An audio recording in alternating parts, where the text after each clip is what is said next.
संयुक्त मोर्चे के नेतृत्व में लगातार, क्यों उस वक्त तो रोडवेज के अस्तित्व पर ही खतरा आ गया था, सीधा सीधा हमला ही रोडवेज के ऊपर था। तो रोडवेज के हमले, सरकार के हमले से रोडवेज की रक्षा करना और हमारे कर्मचारियों के जो ज्वलंत मुद्दे थे, जो अभी भी वो मुद्दे थे, उन मुद्दों के ऊपर लगातार संघर्ष रहा। और उन संघर्षों की अंतिम श्रृंखला में 17 सितंबर 2018 से 4 अक्टूबर 2018 तक, 6 अक्टूबर 2018 तक 20 दिन की पूरे राजस्थान में रोडवेज में चक्का जाम स्ट्राइक रही, आपको मालूम है। उसी स्ट्राइक के दौरान जगह जगह पूरे प्रदेश में जो कांग्रेस के बड़े बड़े नेता थे, जिनमें मुख्यमंत्री भी शामिल हैं, वो उस हड़ताल की मांगों को जायज बता रहे थे और सरकार को सलाह दे रहे थे कि भाई सरकार को इनकी मांगें स्वीकार करनी चाहिए। और 4 अक्टूबर 2018 सिंधी कैंप पर जो हमारा हड़ताली कर्मचारियों का कैंप था, टेंट लगा हुआ था, उस टेंट में तत्कालीन प्रदेश अध्यक्ष कांग्रेस के पायलट साहब और जो आज के वर्तमान के परिवहन मंत्री हैं प्रताप सिंह खाचरियावास, दोनों आए और उन्होंने बाकायदा घोषणा की सचिन पायलट साहब ने कि भाई आपकी मांगे वाजिब है, अगर हमारी सरकार आती है तो हम बहुत जल्द इनका सकारात्मक हल निकालेंगे। लेकिन उसके बाद आपने देखा 32-33 महीने बीत गए और संयुक्त मोर्चे ने किसी तरीके की कोई आंदोलन की कमी भी नहीं रखी। लगातार टॉप में रैली की, जयपुर में रैली की, उस बीच में भी बहुत से कार्यक्रम किए, लेकिन सरकार की प्राथमिकता में रोडवेज कर्मचारियों की या संयुक्त मोर्चे के मुद्दे आए ही नहीं। 21 तारीख को जो हमारी मीटिंग हुई, हमने भी अपनी लाइन निर्धारित की प्रदेश कार्य समिति की बैठक में कि भाई चूंकि सबसे प्रभावी घटक अगर संयुक्त मोर्चे में है तो एकता यूनियन है, इसलिए हमको कोशिश करनी चाहिए संयुक्त मोर्चे की बैठक में कि एक लंबा आंदोलन, बहुत प्रभावी आंदोलन जो है वो खड़ा किया जाए, उस आंदोलन को हड़ताल की सीमा तक ले जाया जाए। ये हमारी लाइन पिछली प्रदेश कार्य समिति की मीटिंग में थी, आप सब लोगों को ये मालूम है। अब जैसे ही कोरोना की दूसरी लहर कुछ थमी, 20 जुलाई 2021 संयुक्त मोर्चे की मीटिंग अपने दफ्तर में प्रदेश कार्यालय में बुलाई गई और उस मीटिंग में जब चर्चा शुरू हुई तो सबसे पहले जिस चर्चा की हमको बिल्कुल ही अपेक्षा नहीं थी कि ऐसी कोई चर्चा आ सकती है, अनपेक्षित चर्चा उसमें आई, वो सीटू की तरफ से आई। और सीटू की तरफ से आई कि साहब संयुक्त मोर्चे का जो है संयोजक होना चाहिए, जिससे जो आप काम चल रहा है इससे भी ज्यादा व्यवस्थित चले, ये चले, ये चले। कुछ संगठनों ने मेरे नाम का प्रस्ताव किया, कुछ संगठनों ने यादव साहब का नाम का वो किया। तो मैंने कहा भाई ऐसा है, सवाल ये है जब आप ये कर रहे हो, पहली बात तो हमको ये मालूम ही नहीं पड़ा काफी देर तक तो भाई इसका पीछे कारण क्या है। अब इसके पीछे जो कारण था वो बाद में सब का फैसला हुआ काफी विचार विमर्श करने के बाद, और ये सोचा गया कि भाई ये जो हमारे मुद्दे हैं संयुक्त मोर्चे के मुद्दे, वो चीज 7वां वेतन आयोग का मुद्दा हो, सेवानिवृत्त कर्मचारियों के भुगतान का मुद्दा हो, नई गाड़ियों के खरीद का मुद्दा हो या नई भर्ती का मुद्दा हो, ये सारे के सारे मुद्दे हैं जो अरबों रुपए के खर्च के हैं। इसलिए सरकार को पर्याप्त समय मिलना चाहिए। ऐसा नहीं होना चाहिए केवल हम एक महीने का ही हम टाइम दें या 1.5 महीने का टाइम दें। तो तय हुआ कि 3 महीने का समय देते हुए लंबा चरणबद्ध तरीके से यह आंदोलन चलाया जाए। और फैसला हुआ, पहला चरण 26 जुलाई 2021 को प्रदर्शन से शुरू किया जाए। प्रदर्शन हुआ, उसके बाद में 3 अगस्त 2021 को सम्मेलन हुआ यहाँ पर, और जब 3 अगस्त 2021 को सम्मेलन हुआ उस दिन तक जून और जुलाई की तनख्वाह मिली नहीं थी, न पेंशन मिली। तो उसी सम्मेलन में यह तय किया गया कि 6 अगस्त को जो है अर्धनगर प्रदर्शन किया जाए। तो 6 अगस्त को अर्धनगर प्रदर्शन हुआ और 6 अगस्त को जो अर्धनगर प्रदर्शन हुआ, ये पहले से भी संयुक्त मोर्चा जानता था, हमारी यूनियन भी जानती थी, नेतृत्व भी जानता था कि भाई ये जो अर्धनगर प्रदर्शन है ये कोई छोटा प्रदर्शन नहीं है। सरकार की बहुत ही ज्यादा एक तरीके से फजीयत होती है। तो 5 तारीख को ये यादव साहब के पास फोन आने लगे, अरे भाई सीएम जी साहब नए आए हैं, संयुक्त मोर्चा क्या इस तरीके से उनका स्वागत करेगा, ये आप प्रदर्शन स्थगित कर दो। तो ये सब कुछ हुआ और 6 तारीख को मीटिंग बुलाई एफए ने संयुक्त मोर्चे के लोगों की। हर संगठन से एक आदमी गया और यादव साहब के संयोजक की हैसियत से वहां पर बात हुई। तो उनका कहना था एफए का कि भाई 9 तारीख को, 6 तारीख को हम बात कर रहे हैं सुबह, 9 तारीख को 2 महीने का वेतन और 2 महीने की पेंशन मिल जाएगी और आप ये प्रोग्राम अपना स्थगित कर दो। तो संयुक्त मोर्चे का के नेतृत्व के रूप में यादव साहब ने कहा जोर देकर कि ऐसा है, इसके साथ हमारी ये डिमांड भी तो है, सेवानिवृत्त कर्मचारियों का 1 महीने का एरियर का भुगतान किया जाए। जब आप 2 महीने का वेतन दे रहे हो, इस हिसाब से 2 महीने का सेवानिवृत्त कर्मचारियों का भुगतान भी हो। उसके लिए वो तैयार नहीं थी, हमारे पास फंड नहीं है। और एक तरीके से देखा जाए तो रोडवेज के एजेंडे में ही ये मामला नहीं था कि सेवानिवृत्त कर्मचारियों का हमको भुगतान भी करना है। हमने साफ कहा संयुक्त मोर्चे ने, भाई अगर ये आप नहीं मान रहे हो तो ये तो प्रदर्शन होगा, अर्धनगर प्रदर्शन।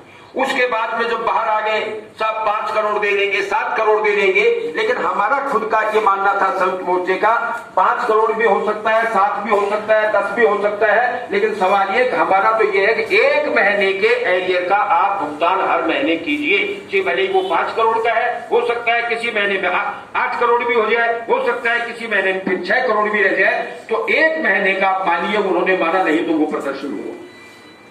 कोविड उसी दिन जिस दिन हम मिले थे, जून की तनख्वाह, जबकि वो कह रही थी 9 तारीख को हम पेमेंट करेंगे, जून की तनख्वाह और पेंशन का तो उसी दिन भुगतान हो गया, 6 तारीख को ही भुगतान हुआ। और उसके बाद में 18 तारीख, 6 तारीख का प्रदर्शन हो गया, 12-13 तारीख का आपको याद होगा काली पट्टी धारण का पूरा अभियान पूरे प्रदेश के अंदर था, वो भी आप लोगों ने बड़े प्रभावी तरीके से पूरा किया। 17-18 तारीख को फिर 2 दिन के धरने थे, हमने तय किया 17 तारीख को सिंडिकेट पर धरना लगेगा, 18 तारीख को हम हेड ऑफिस धरना लगाएंगे। और जिस दिन हमने हेड ऑफिस धरना लगाया, यहां पर धरना लगा 17 तारीख को, तो 17 तारीख को जुलाई का वेतन रिलीज कर दिया धरने के लिए। और जो 18 तारीख को वहां पर धरना था, बहुत आलोचना की इस सवाल को लेके कि सेवानिवृत्त कर्मचारियों का भुगतान क्यों नहीं हो रहा है, ये करना चाहिए। और फिर हम मिले उस दिन एफए से, और मैं संक्षेप में आपको बता रहा हूं, मेरे ख्याल से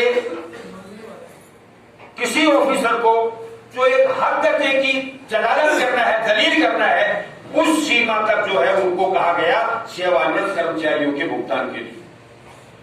19 तारीख को, 18 को हम मिलते हैं, 19 तारीख को जुलाई की पेंशन भी रिलीज हो जाती है, 17 तारीख को हो जाता है वेतन।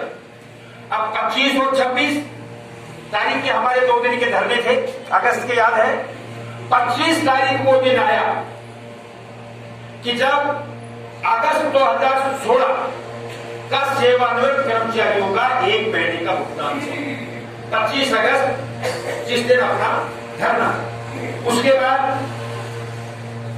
बाद जो है 1 सितंबर से लेकर 30 सितंबर तक पूरे राजस्थान में मीटिंगों का पूरा 1 महीने का दौर था। 49 मीटिंगों का हमने निर्धारण किया, 49 केंद्रों पर हमारी मीटिंग होगी। उसमें मैं आपको कहना चाहता हूं 6 संगठन थे, लेकिन हमारा संगठन इन मीटिंगों को सबसे ज्यादा अगर सीरियस लिया, गंभीरता से लिया कि ये जो हमारा अभियान है, अगर हमने ये सफलतापूर्वक पूरा किया तो निश्चित रूप से हमारा जो संयुक्त मोर्चे का आंदोलन है वो बहुत ज्यादा मजबूत होगा और बहुत ज्यादा बड़ा होगा, उसमें मजबूती आएगी। इस हिसाब से 48 मीटिंगों में से 19 मीटिंगों में तो मैं खुद गया।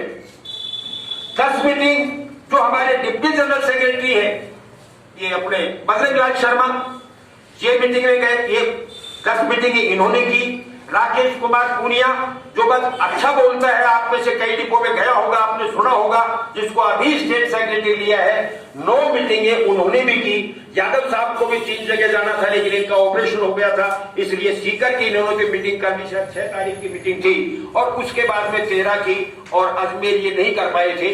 तो कहने का मतलब हमारी जो लीडरशिप थी, एक तरीके से हमारी फर्स्ट रैंक जो थी, वो जो है सारी की सारी उसमें लगी। वो भी हर डिपो में हमारा 1 तक का बहुत ज्यादा प्रभाव उस संयुक्त मोर्चे की मीटिंगों के दौरान आम कर्मचारियों पर निश्चित रूप से पड़ा है। आम कर्मचारी समझने लगे हैं भाई संयुक्त मोर्चे में भी किस संगठन की क्या हैसियत है, कौन नेता क्या बोल रहा है। तो ये सारी स्थिति हुई। कॉमेड ये जो पूरा आंदोलन चला, इसके दूसरी असर भी, सबसे आंदोलन शुरू हुआ, असर तो उस वक्त से ही आना शुरू हुआ, जैसे मैंने आपको कुछ उदाहरण दिए हैं कि भाई ये पेमेंट उसमें मिले, ये पेमेंट तनख्वाह के और 1 महीने का ये। लेकिन ये भी कि भाई हमारी जो रोडवेज का डिपार्टमेंट बना दिया जाए, वो चिट्ठी भी वायरल हुई, और वो चिट्ठी भी उन्होंने खुद ने ही वायरल की मोबाइल के ऊपर, आपने पढ़ी होगी। हमारे लोग पूरे राजस्थान में गदगद हो गए कि साहब अब तो हमारा तो ये सरकारी डिपार्टमेंट बन गया, सारा एक कलम से हमारी सारी समस्याओं का समाधान हो गया। अब 1 तारीख को तनख्वाह भी मिलेगी, ये सब मिलेगा, सेवानिवृत्त कर्मचारियों का भुगतान भी, जिस दिन वो सेवानिवृत्त हो रहा है उस दिन सारा चेक मिल जाएगा। अब तो कोई दिक्कत ही नहीं है, और ये घाटे की नफे की सारी गाड़ियां खत्म हो। वो चिट्ठी भी वास्तव में जिस रूप कोई निर्णय होकर जाती तो उसका कोई असर आता, कोई निर्णय नहीं। एक तरीके से उसको कहा जाए तो वो उचलती लेटर था। परिवहन विभाग में कोई इस तरीके का मामला नहीं था, और उसी चिट्ठी को आधार बना के हमारे सीएमडी ने भी चिट्ठी लिखी कि साहब हमको प्रशासनिक स्वीकृति दो, जिससे कि हम बोर्ड में ले जाएं और आगे की कार्यवाही करें। ये भी हुआ। हमारे सीएमडी ने यह चिट्ठी भी लिखी, 476 करोड़ रुपया हमको सेवानिवृत्त कर्मचारियों को भुगतान करना है, वो सरकार दे, तब हम भुगतान कर सकते हैं। और उसके बाद में उस चिट्ठी को संशोधित किया गया सीएमडी के द्वारा, और 476 करोड़ की जगह 750 करोड़ की डिमांड की गई। ये कहते भाई हमको ग्रेजुएटी पर इंटरेस्ट भी देना है, ब्याज भी देना है, इसलिए ये राशि 750 करोड़ की है। ये सारा हुआ। आपको जब हम मीटिंग कर रहे थे उस दिन पास पड़ा, मेरे को याद है शायद 21 तारीख होगी, 21 अगस्त, उस दिन 25% डीए का भी ऑर्डर हो गया एक साथ। मेरे ख्याल से आप जो लोग बैठे हैं, आपको किसी को याद नहीं होगा कि कभी एक साथ रोडवेज के कर्मचारियों को 25% डीए मिला हो। और उस दिन जिस दिन सरकार में आदेश हो रहे हैं, उसके केवल मेरे ख्याल से 2 या 3 दिन के बाद रोडवेज में ऑर्डर हो जाना। तो ये जो सारी चीजें हुई उस वक्त, ये सारे के सारे उस संयुक्त मोर्चे के आंदोलन का दबाव ही था कि एक के बाद एक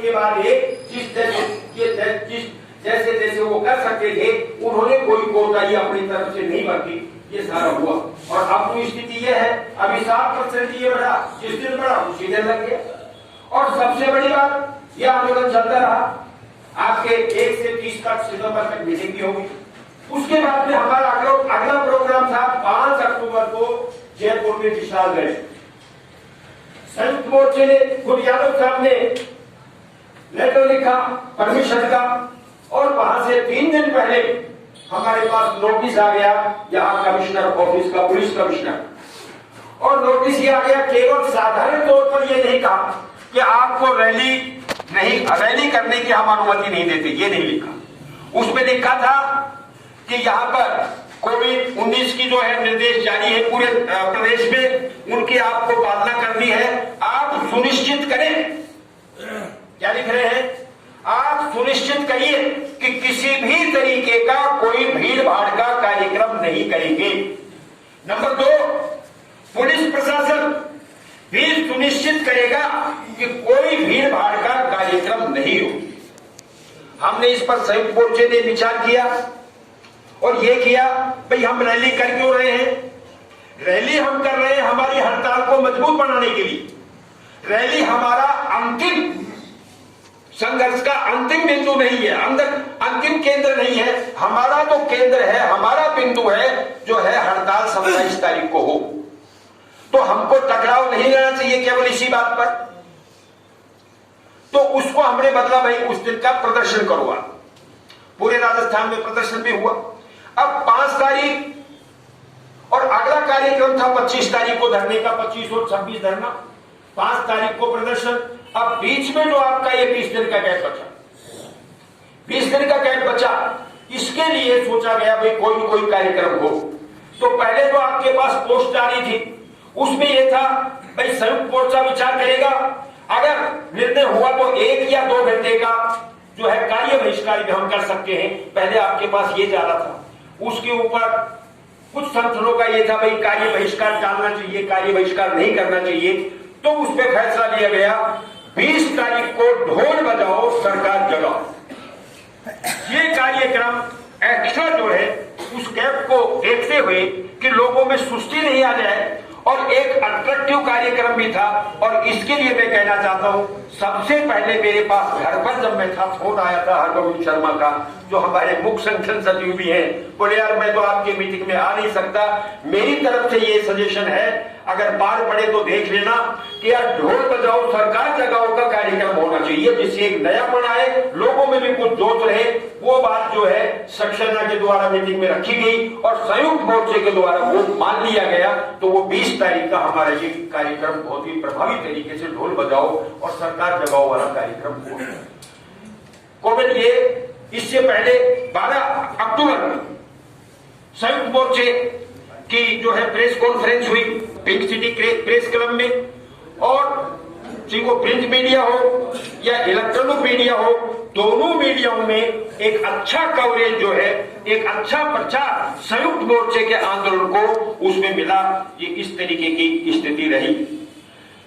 20 तारीख से पहले 18 तारीख को 18 अक्टूबर और 18 अक्टूबर से भी पहले 3-4 दिन पहले जो हमारे सीएमडी साहब हैं, एक तरफ जिनके बारे में लग रहा था, ये दिख भी रहा था कि भाई ये सकारात्मक कार्रवाई, ये है कंसेशन का समझौता वार्ता शुरू करिए।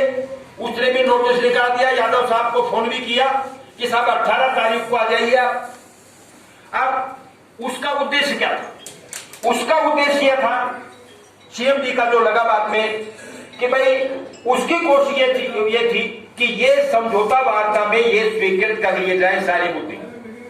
अगर समझौता वार्ता में स्वीकृत हो जाते हैं तो कानूनी पोजीशन ये है कि जब तक वो समझौता वार्ता में जो तय हो गया वो उसका कोई निर्णय नहीं निकलेगा, तब तक आप हड़ताल नहीं कर सकते। आपकी हड़ताल को लेबर डिपार्टमेंट ही जो है अवैध घोषित कर सकता है। खैर वो यादव साहब भी जानते थे, हमको भी इतनी जानकारी नहीं थी। उसमें मैंने पूछा भाई क्या क्या इसमें हो सकता है, तो सवाल ये 18 तारीख को मीटिंग, 18 तारीख को ही, और एक छोटे अधिकारियों जिसमें कोई विभाग अध्यक्ष नहीं था, जो छोटे अधिकारी थे 4 अधिकारियों की कमेटी बना दी और समझौता वार्ता पे जो है चले। जिस वक्त वो वार्ता चल रही थी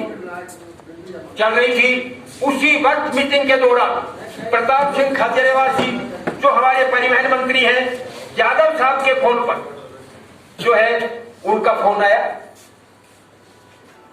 और यादव साहब ने कहा साहब खाचरियावास जी का फोन है। तो जो मीटिंग को लेबर के बड़े अधिकारी जो डील कर रहे थे उन्होंने कहा यादव 20 लाख बताया है, और यार ठीक है जब सरकार को देना ही है तो 2 करोड़ आगे पीछे भी हो सकता है। इस तरीके की बात हुई। तो ये उसके बाद में जो 20 तारीख का ढोल बजाओ और उसमें वो सारी मीटिंग होने के बाद उसमें लिखा गया, उसमें अपील की गई संयुक्त मोर्चे से कि भाई जनहित के अंदर आपको यह सलाह दी जाती कि आप इस हड़ताल को स्थगित करो। वो भी यादव साहब ने पॉइंट पकड़ा, बोले भाई ठीक है आप हमारे लिए कह रहे हो जनहित में आप हड़ताल स्थगित कर दो, तो कम से कम एक लाइन हमारे रोडवेज प्रबंधन के लिए तो लिख दो कि जनहित में वो भी संयुक्त मोर्चे से जल्दी वार्ता करके और सकारात्मक परिणाम लाए, जिससे हड़ताल स्थगित हो। तो वो लाइन भी उसमें जुड़वाई गई। और इसके 2 दिन बाद जो ढोल बजाओ और ये कार्यक्रम हुआ, उससे भी पहले वो भी यादव साहब की पहल थी।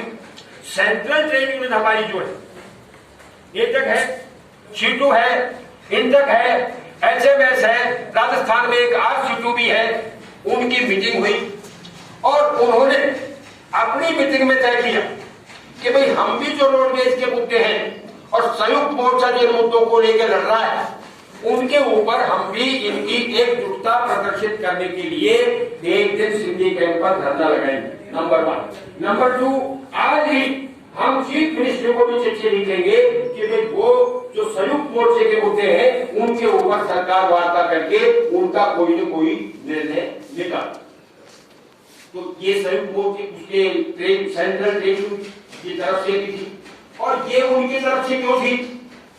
वो इसलिए जो पूरा पिछला लंबा पीरियड रहा, पिछली सरकार का भी और इस सरकार का भी, जितने सघन आंदोलन इस संयुक्त मोर्चे के नेतृत्व में रोडवेज के कर्मचारियों ने किए हैं, इसकी छाप सेंट्रल ट्रेड यूनियनों पर भी है। और जो राजस्थान में है, जो महासंघ के नाम पर अपने आप को गाते हैं कि साहब हमारे 6 लाख है, हमारे 8 लाख है, उनके भी इस तरीके के कोई संघर्ष नहीं है।